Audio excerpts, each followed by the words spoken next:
Jim, just some background information. Your full name and where are you living today? James Anagnost. I'm living in Rivervale, New Jersey.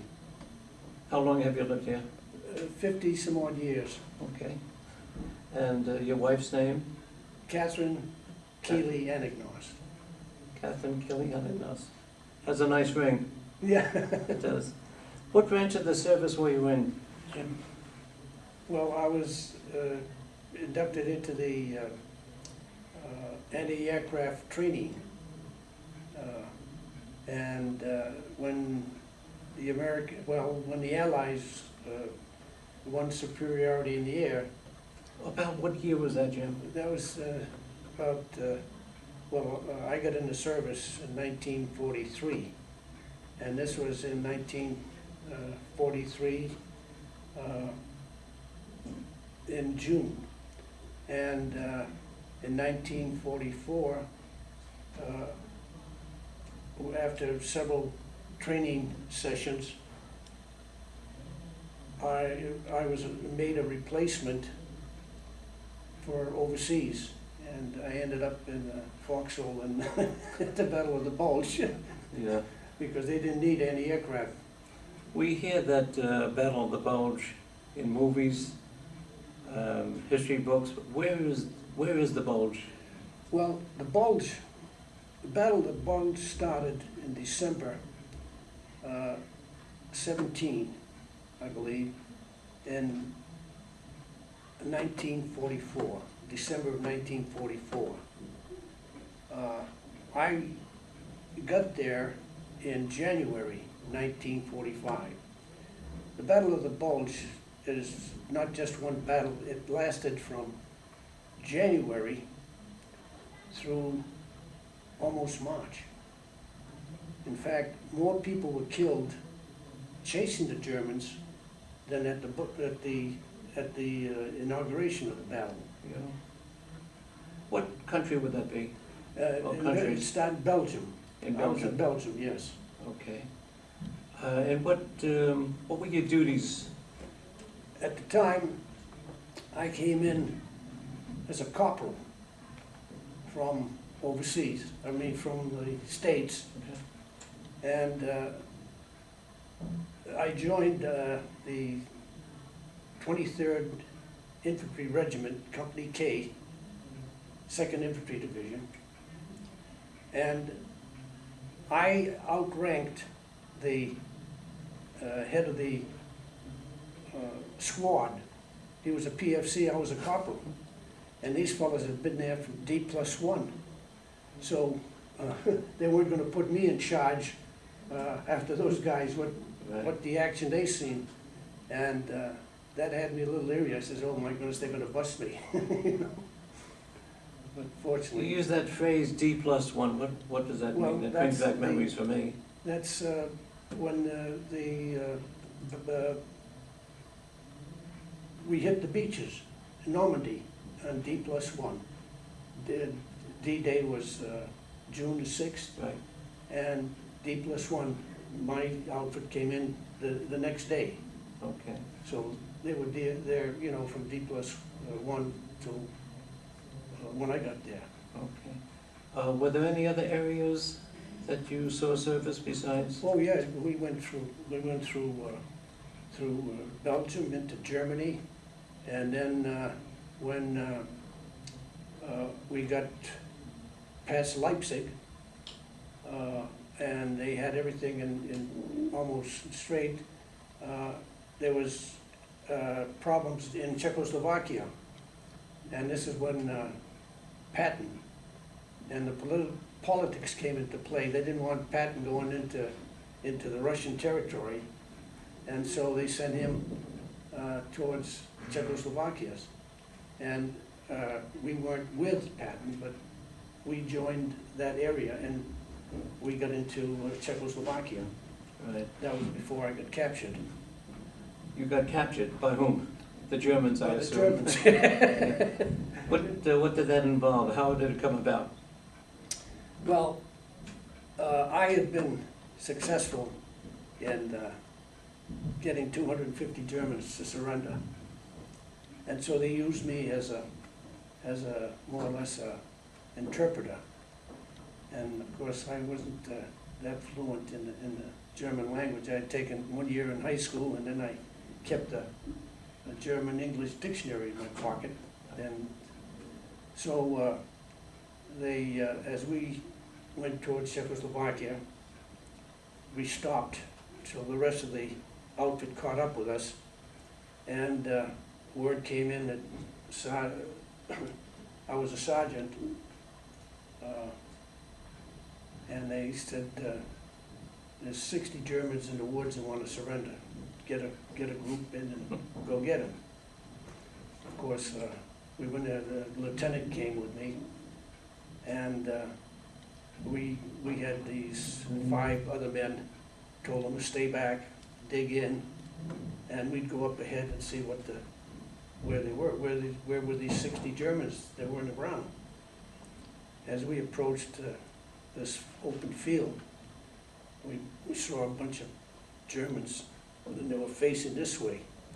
And the lieutenant said, "Shall we open fire?" I says, "No." He says, they want to surrender." So I yelled out, "Nick Shishin, don't shoot, don't shoot." And I started to tell them that, everybody's surrendering. This was in April, latter part of April. And they put their guns down, and we thought, that was, all of a sudden a German officer came out of nowhere and just yelled out. To this day, I don't know what he said. And we put our hands up, and we became prisoners. And then, of course, we traveled with them because they couldn't get us back to a prison camp because we were being chased by the Americans, shelling us and everything. Were So you- I digressed here. No, but that, not really, because that's really history. What you're telling us right now, that's really the guts of what a war is all about.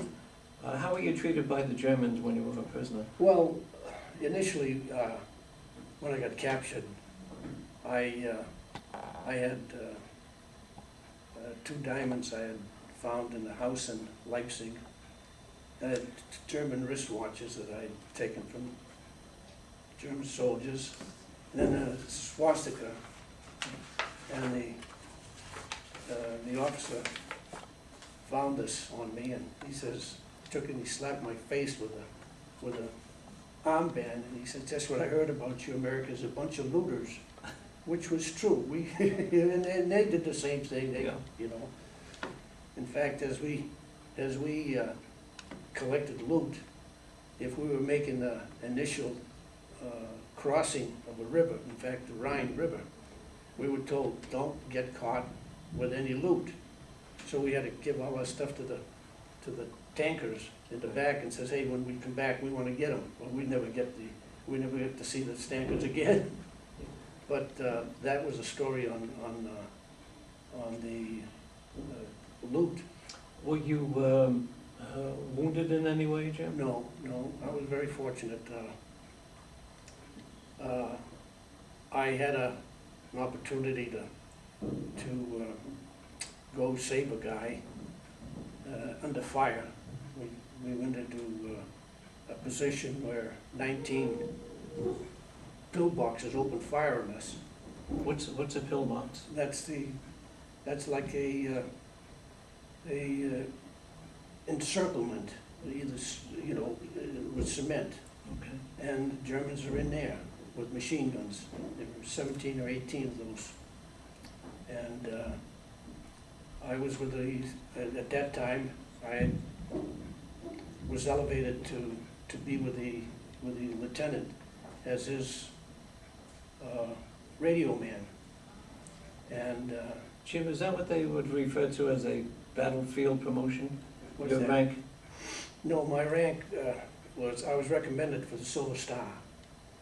And after the Silver Star recommendation, I was made, after my action, I was promoted the next day to corporal to staff sergeant, jump in the rank. Right. And I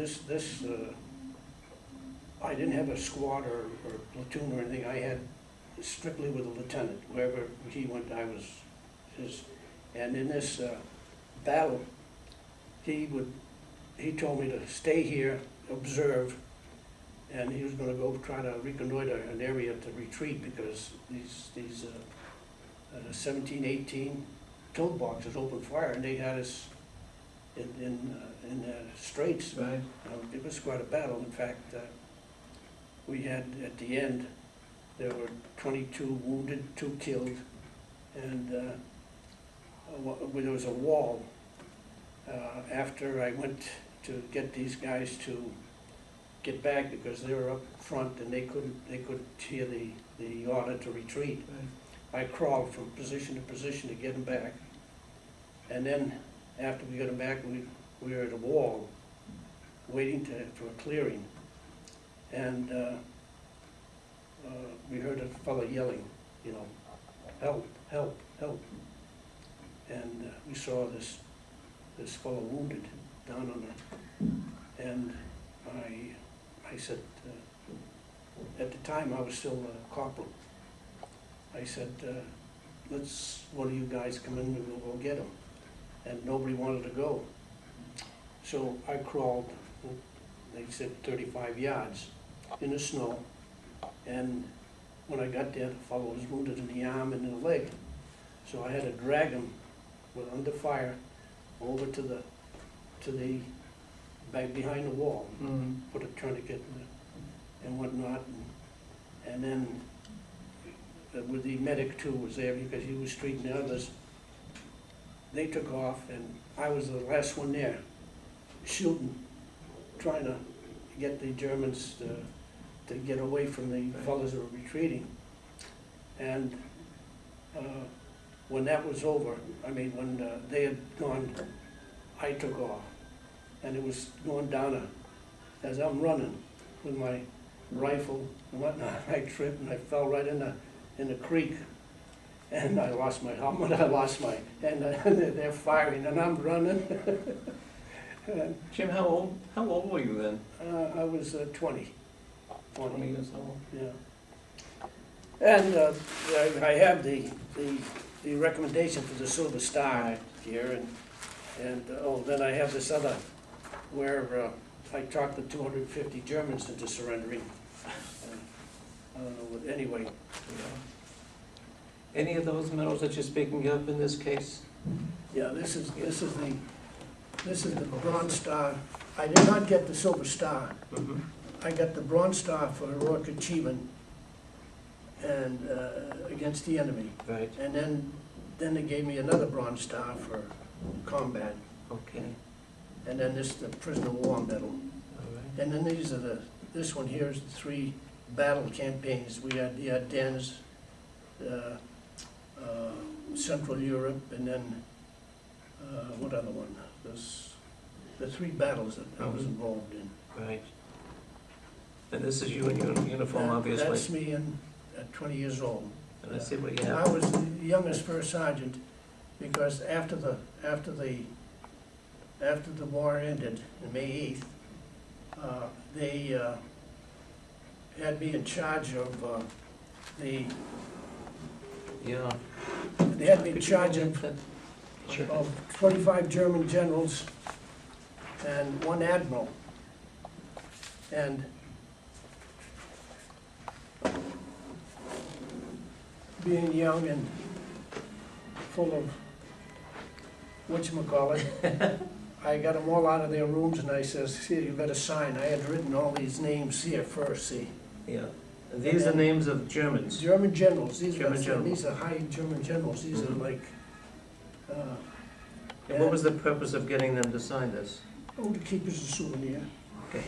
And I mean, now, we had one It's quite German the general, accomplishment. the SS German general, he refused to sign, Uh-huh. but it was the only one. And then there's an admiral here that was with there, and I took his sword. I got his sword home hanging over my fireplace. Uh-huh. Yeah. A lot of history. A lot of history.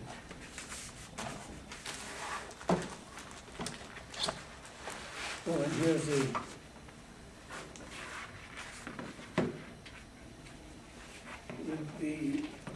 two Bronze Star.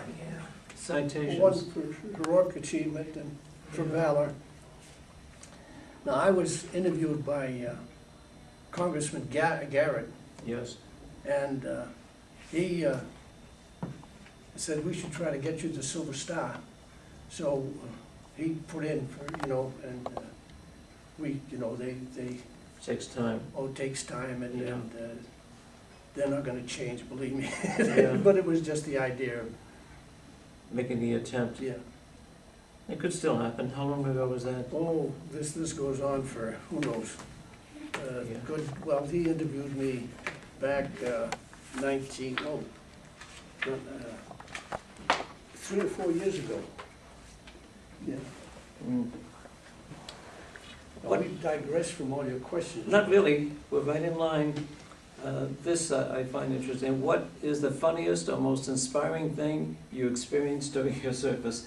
We all had good times and bad times. You forget the bad, remember the good. What were some of the funniest things?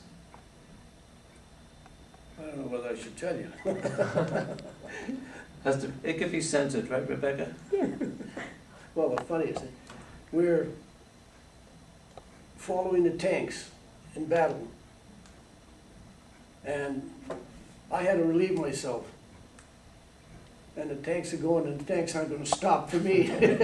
So I lowered my britches, did my job, used the snow as my toilet paper, and then joined and ran. Now, that was, for me, Yeah. You don't have any pictures of that. no. How about personal buddies of yours? Did you have them, and did you keep in touch with them? Well, there was one fellow, Sergeant Joe Vosick. We're in battle, and we're going shooting. We're just shooting. We don't know where the fire from the enemy was coming from, but we're just shooting, and all of a sudden, I hear him go, and I looked, and he got shot right in the, and of course, he went down. I went down with him, and you're right, and I yelled, medic, medic, medic, and then of course we had to go forward. I couldn't stay there. The medics take care of and that always bothered me that I didn't stay there. Well, he died, but he was right next to me, and you always say, why him? Yeah. And Yeah. and that's the.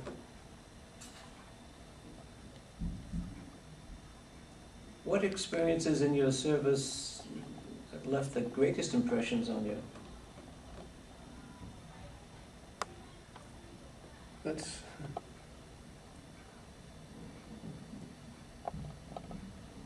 well, when I got there as a corporal, and I was